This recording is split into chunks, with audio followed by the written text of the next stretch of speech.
Well, my first recollection of him was that when I moved next door to where his, to my wife, now my wife, Mary, and that was in 1939, so Walter was just about 14, 15 years old. So I knew him mostly through his teenage years with his girlfriends and love life and that type of thing. Very nice young boy, and was an asset to his family, really. Not too much about his personal life I knew, but we got along great. Walter was a nice young kid. I know he was anxious from a young kid. He wanted to fly, always wanted to fly. And Mary can elaborate a little bit more on some of the things that happened to him before he got into the service. But there were a lot of hurdles that he had to overcome to come in there. Family, for one thing. He didn't want him to join the Air Force.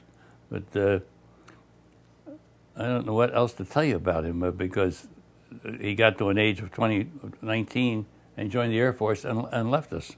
And went to pre-flight school, I think, in Akron, to a college course out there. Wound up in Texas.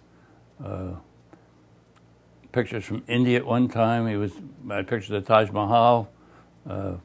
And then didn't hear from him for quite a while, and he wound up in China-Burma Theater, flying P-38s. He was delighted to be flying P-38s, which was the fastest planes we had at that time.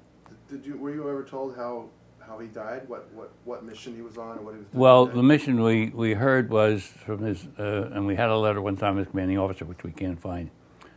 He was on a mission, a photographic mission, P-38, no armament, no nothing, and he was in a storm, and he had insufficient fuel. He was in touch with the base, and he was going to run out of fuel. He couldn't get back to base, and they told him to ditch the plane. So evidently, when he ditched the plane, whether the horizontal stabilizer hit him because he dropped, but when they found him, he had the chute hadn't opened and completely dressed, and buried in Kunming, China. I don't know just where, but it was unoccupied China. And then later on, after the war was over, we were contacted to where we want him buried. And I thought, at that time, I was in the service too. Rather than rake over all the ashes again, I thought it'd be good to I had a choice to put him in Hawaii. So he's buried in the Punch Bowl in Hawaii. Right near the landmark to find his grave is Ernie Pyle's grave. 6 graves up. And we've been to Hawaii, and our daughter's been to Hawaii to see the grave. We have a few pictures of it. And now, you say he was about 14 when you moved in. How old were you at the time? Oh, I was about 39. I was 20. You were 20, so you were older than him. Oh yeah, I was older. I was 20 years old when I moved in there. Now, were you dating his sister at that point? I started to date his sister when I moved next door, and I dated her for 4 years before we got married. Yeah. And that's been 64 years ago.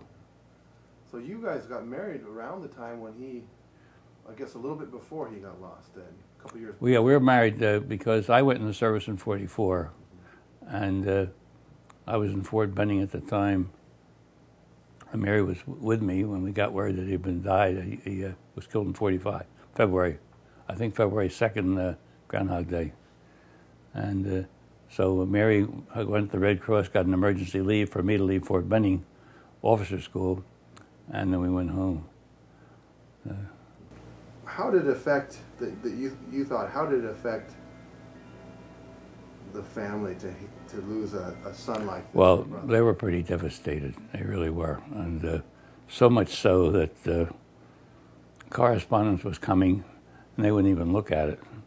Had they looked at it, they would have found out that his mother was entitled to some compensation, so much a month, which he didn't discover for many years later, but which we corrected. But no, they were his mother and his aunts, the whole family. Of course, I was in the service. I recognized that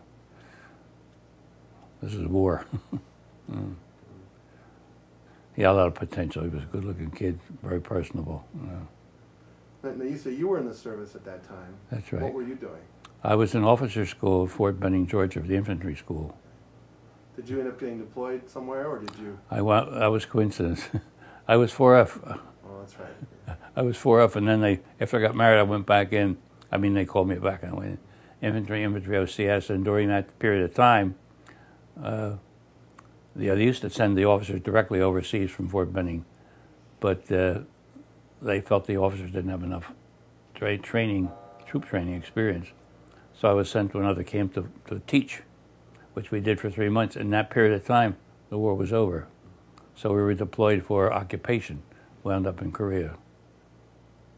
And then, as I said, after that, I stayed in the reserves, and I was recalled in '51.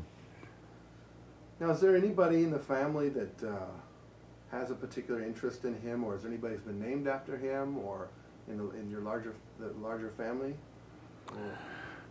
No, there's no other Walters ever been named in the family. They're all interested. I mean, his younger brother, Bob, the youngest, yeah, he was just 9 years old at the time.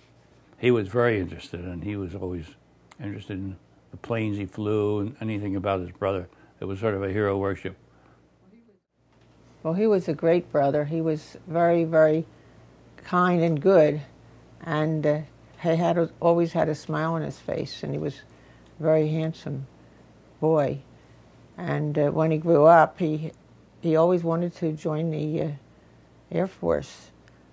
And one day, while he was still thinking about joining, he had his little finger caught in the next door neighbor's door, and my mother wanted to take him to the hospital, but she did take him to the hospital, and they wanted to take the finger off. She said, "No, I'll take him to my own doctor tonight. He'll be able to help me better," which she did, and he sewed the little tip of the finger back on.